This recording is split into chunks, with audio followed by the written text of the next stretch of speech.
All right, what's going on, everyone? Welcome to the weekly update. I am in the middle of rendering things, and uploading things, so figured I'd get this one done and out of the way before I get back into the ground. Right now, it is about 12:30 a.m. at the time of filming this. Gonna try to get this to you guys by the following day. Yeah. So, anyways, uh, a lot happening in general. So in terms of Emeroy TV, and sorry, Emeroy the dancer, me myself personally, because that's like the first thing I hear on my list is Six Flags Fright Fest rehearsals start this week from 4 to midnight. I have about a total of 7 rehearsals, 2 this week, 2 next week, and 3 the following week. I was also offered to do an Alani spec ad commercial, which is paid. Spec ads essentially like are unofficial ads that are created by like a director or anyone who's creative. Unfortunately, I did have to turn it down because of scheduling conflict. Because the shoot day is this Sunday, and I already have something that Sunday is already booked as hell. So I had to turn it down because of scheduling conflicts. I did recommend a handful of friends to join it, but they already found someone else. The other thing I was also offered to do was to do background dancing and choreography for a solo K-pop artist. Might have to turn that down because of schedule conflicts as well. But we're going to see what we can do in terms of the schedule, because the day of their shoot is also the same day of a rehearsal for Fright Fest. And I'm trying to measure things out because while both those gigs are going to be nice in terms of a resume piece, it's only the one day, and financially it doesn't exactly weigh as more, so to speak. Though I am open to making it work with the music artist if it works out. If it doesn't, I might have to recommend someone else to work with them. Whew. But I mean, these are I guess good problems to have, because I know a lot of dancers would love to have the opportunity to have these issues of like, which event should I pick to perform, rehearse, or go to. So I'm grateful for that. One thing I've definitely noticed is since I stopped coloring my hair and kind of kept this look, I've gotten booked more. Because I can imagine it's a lot harder to book someone who has main character hair and is a distraction on screen against the talent. So I also got to reconnect with an old friend of mine, who is part of the Las Vegas dance scene. She's an instructor in the universities, and also does conventions and judges competitions. Had a great 2-hour conversation with her, life, all that stuff. But she also sent me contacts for the coordinators for these dance conventions and competitions, so that way I can start getting into the convention and competition circuit as well. So I might be teaching at conventions, or I might be a judge. We'll see. I haven't initiated the email yet. If that's more like fingers crossed. We'll see if they respond. They like how I am with the reel, my body work, how we work together. Yeah, we'll see how that goes. So, in terms of prepping for these long rehearsal days for Six Flags, the main thing, especially those types of days, is trying to get a lot of rest the day before and try not to do too much the day of.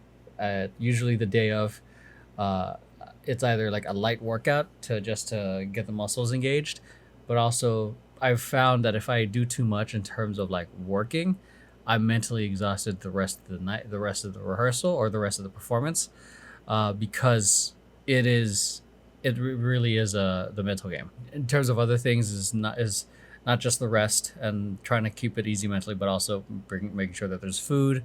Max usually does a really good job in terms of packing his food, but also packing bananas, fruit snacks, protein bars, and even like if we really needed energy drinks. How I evaluate saying no to opportunities, the decision making framework is that's kind of hard. Usually, the framework that I'm going with right now is the most consistent pay, and the best pay, honestly, is the money. Like if both these gigs paid 1,000 each, hands down, I would miss the rehearsals, and then go to that. But because at the end of the day, money talks. Though it is dancing is my passion, and then I would love to get these essentially opportunities as resume pieces. The financial, the payment for that doesn't really justify missing this other bigger opportunity, in my opinion. in terms of, is there a real cost in terms of overcommitting and the fear of missing out on opportunities? I mean, for me, the only real opportunity like I'm losing is getting to do these potential really nice demo reel pieces and probably get a decent paycheck out of it, you know, because it would be nice to put on my demo reel to say that that I recently worked with a music artist and that I recently did some form of commercial, because at the end of the day, when it comes to doing submissions for work, no one's really going to care if the spec ad you did was legit or not, but it does show some form of work that you've done. In terms of Emeroy TV, this week I've been hella busy catching up on all requests, made some pretty good progress. I think there's about 20-ish to 25 videos left. So hoping to finish that by the end of this year so I can start taking requests again next year. And as I was sifting through the videos, there's a huge batch of videos that I never got to edit and even share on the Patreon. So I'm going to be working on that probably this week or maybe the week after next week, because next week is a weird schedule. I'm barely going to have any time to really sit down and really do any editing, because I'm going to be on set filming or going to be doing rehearsals.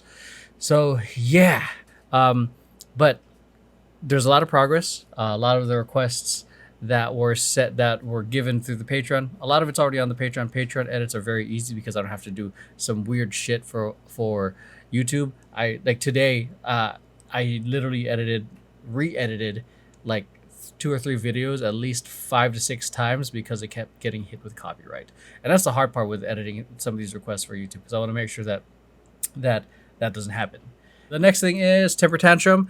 A lot of stuff going on with them as usual. So this past weekend we filmed Temper Tantrum Versus, which is essentially a challenge type video with the dance company. So this challenge is called Temper Tantrum School of Rock. 8 dancers essentially have to learn an instrument, learn a song, and then they perform it in a week, which is this Sunday. They already learned their instrument and song this past weekend, and they're actually at the studio. I don't know if they're at there now. They're at the studio a couple hours ago, practicing, putting the extra hours to rehearse. Then they're going to do a live performance this Sunday over at one of the venues. This challenge in particular is turning out to be something a little bit more amazing than I initially thought, because originally it was supposed to be just something, you know, kind of fun and dumb. And it's like, oh, we're going to like learn how to play instruments and perform, kind of like look silly in front of a live audience. But these people, like the dancers, like their level of like focus when they were learning and then when they had some practice time was intense. Like zero experience on drums, and then by the end of the learning phase, she was getting the hang of it. Like, so this is just both the dancers for that particular instrument, and then they had another 2 hours for the practice. Huge improvement there. And then they've been working on it this week on their own time.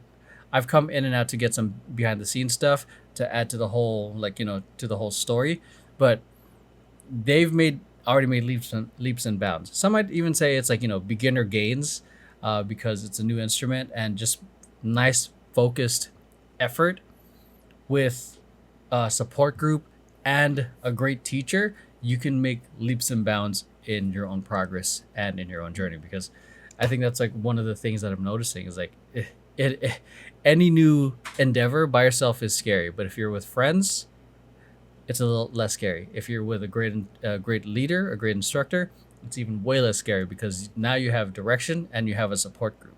So, and it's really showing, because there's a lot of behind the scenes of like where the band, these 2 bands, because the 8 dancers split into 2 bands, 4 and 4 each, where they are dealing with their own frustrations of like trying to get the music, trying to learn this instrument, that is particularly challenging for some of them. But then the breakthroughs happen, which is, I'd say, the best part of this challenge. It's probably one of the coolest, I'd say, unintentional team building activities that we've had. And it is actually the first time we've ever had a 2-day Temper Tantrum Versus challenge, because usually it's like we do like 1 2-hour thing or a half-day thing and then we're done. But this one definitely has a much longer journey, which I think is going to be transformative by the end of the video and by the end of their journey, which is Sunday. So when it comes to picking the challenges, it's usually like, what is low cost? and still impactful. And if we have to spend a little bit, we'll have to do that in terms of if as long as it's for the greater purpose of what we're trying to create. So the next thing, along with more Temper Tantrum stuff, we're also trying to book. Still in the process of booking the venue for Temper Tantrums short film screening. We've already put contact with the potential venue. Got an update that we can do like a 30% deposit, which is nice, because we don't have the full funds of about 2,700 right now, so we need to work towards that. But we can do 30% of that. So we are also changing the name of like the whole film, because originally it was Universal Rhythm Revisited, but it sounded more like it's a behind the scenes documentary process of everything that happens. So we kind of want to differentiate from that. So we have a completely different name for it. So, and we'll announce it when we announce it. What's coming up for Temper Tantrum was another performance. I shared this in the previous videos. I'll always be promoting our upcoming performances, because in case you guys happen to be in the area and it's free, or if you want to come through, you guys can come join us. We're going to be performing at the Alhambra Block Party at September 6th.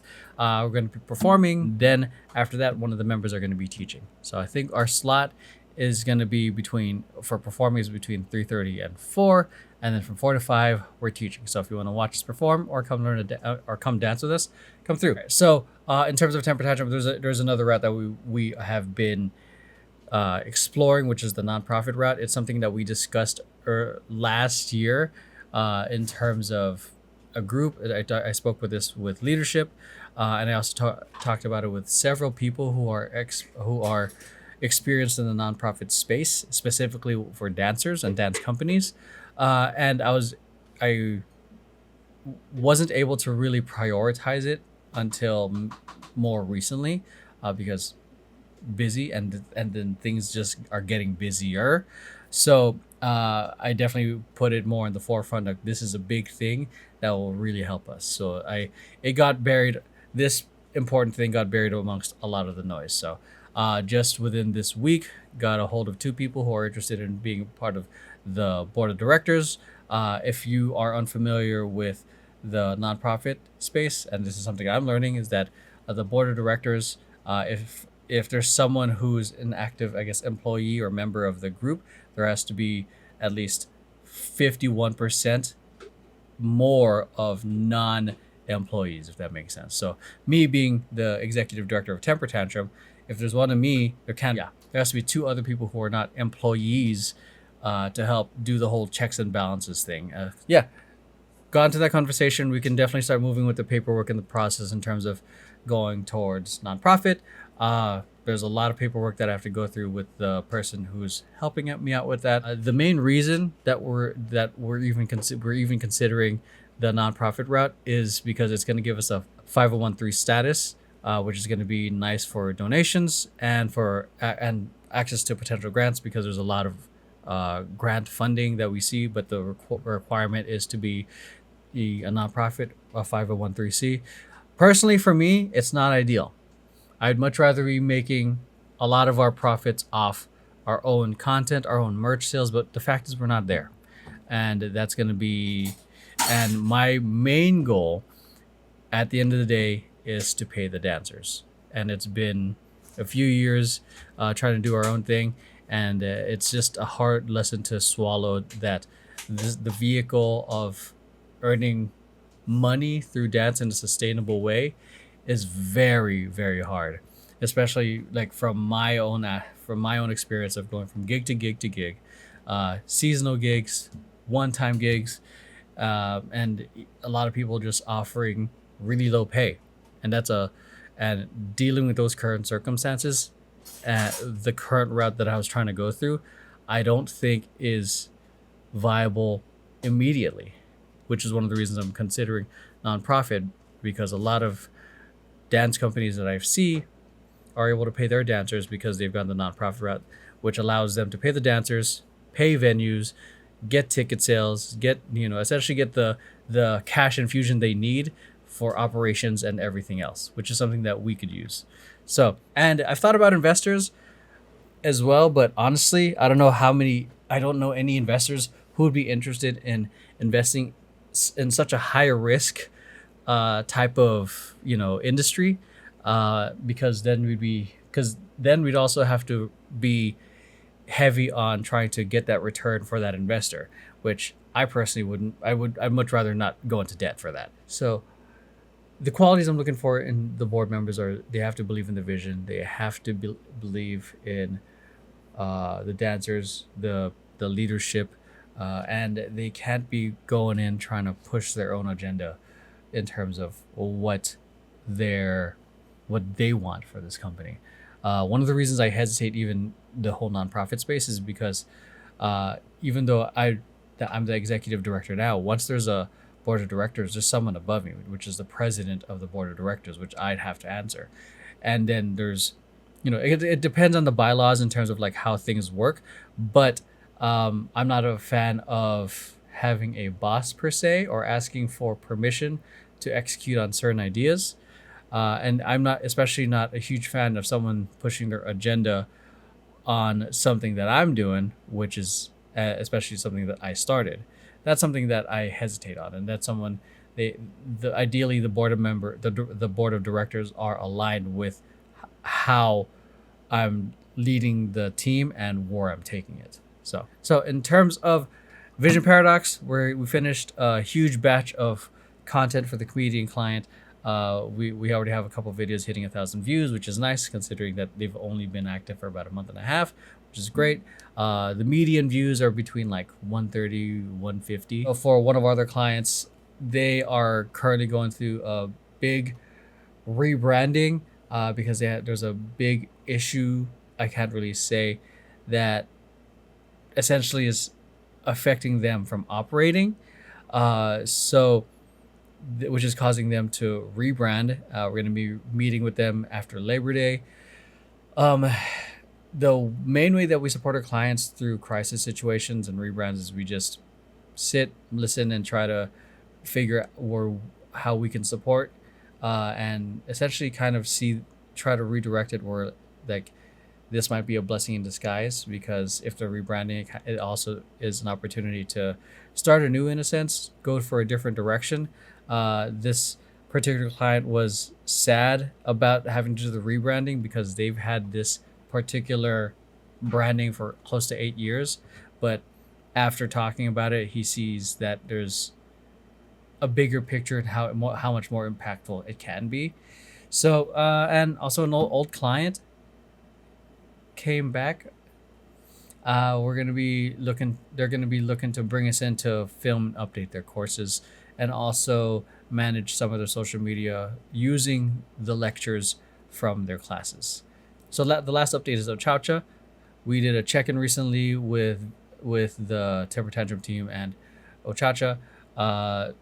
The overall experience is good. They did decently in profit, but the overall expenses still need to be calculated.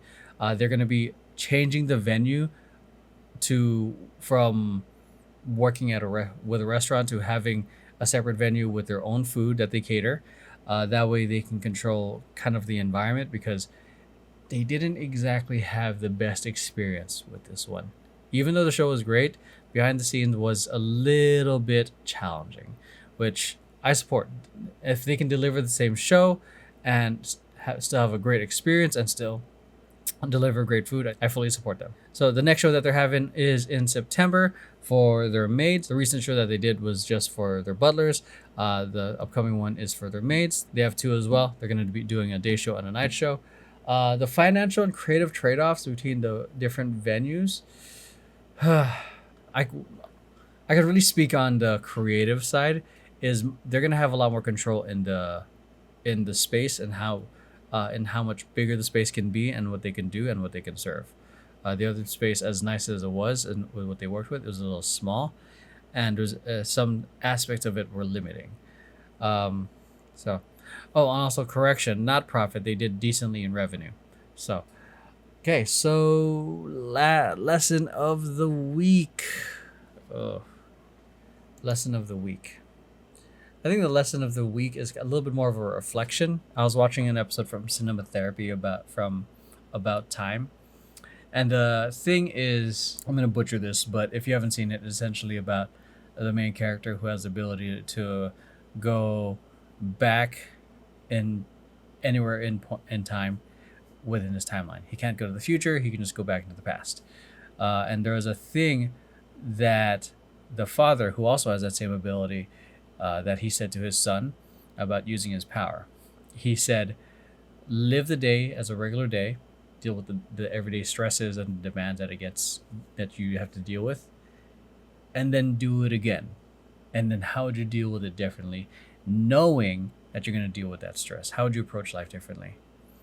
And that was an interesting prompt and thought of, we know we're going to be dealing with stress. We know we're going to be dealing with idiots on the road, stupid people saying mean things, and demands from work, life, or whatever. We know that that's already part of the package of living. So how would we approach it differently?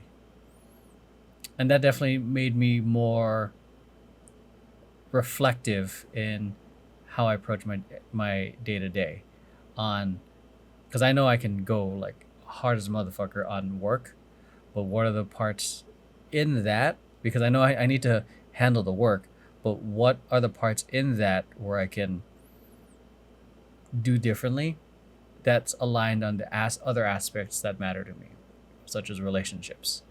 So just that's something that I thought that was a fun, you know, piece of reflection or something to reflect on. Yeah. All right, that's it. Got to get back to it. Peace.